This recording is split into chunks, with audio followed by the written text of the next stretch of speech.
Est-il possible d'écrire un récit avec des personnages autochtones sans tomber dans l'appropriation culturelle?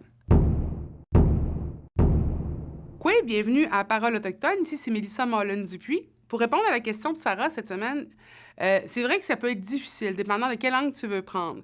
Pour ne pas tomber dans l'appropriation culturelle, je dirais que c'est de ne pas raconter les récits des autres, ne pas raconter l'historique de quelqu'un, un personnage ou un membre de famille, une communauté, même des légendes des fois, sans avoir consulté la communauté qui est concernée.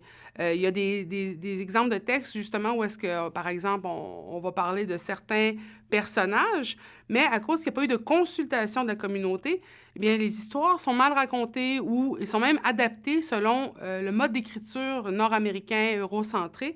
Donc, en consultant les communautés, on a plus l'histoire qui est derrière l'histoire et ça nous permet de faire honneur au récit plutôt que de se l'approprier et de le transformer complètement et ainsi d'enlever le poids historique et culturel du récit.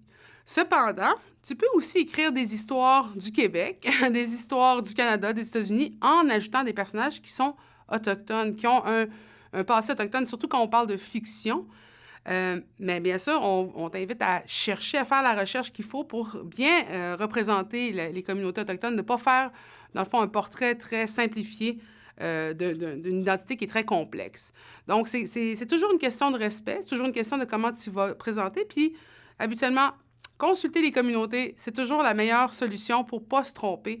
Et souvent, ça va même permettre de faire des travaux qui vont être en équipe, en groupe et qui vont enrichir ton parcours d'auteur. Donc, en espérant que ça a pu répondre à ta question, en espérant que vous n'allez pas hésiter à nous en envoyer d'autres et à partager cette vidéo, je vous souhaite une belle semaine.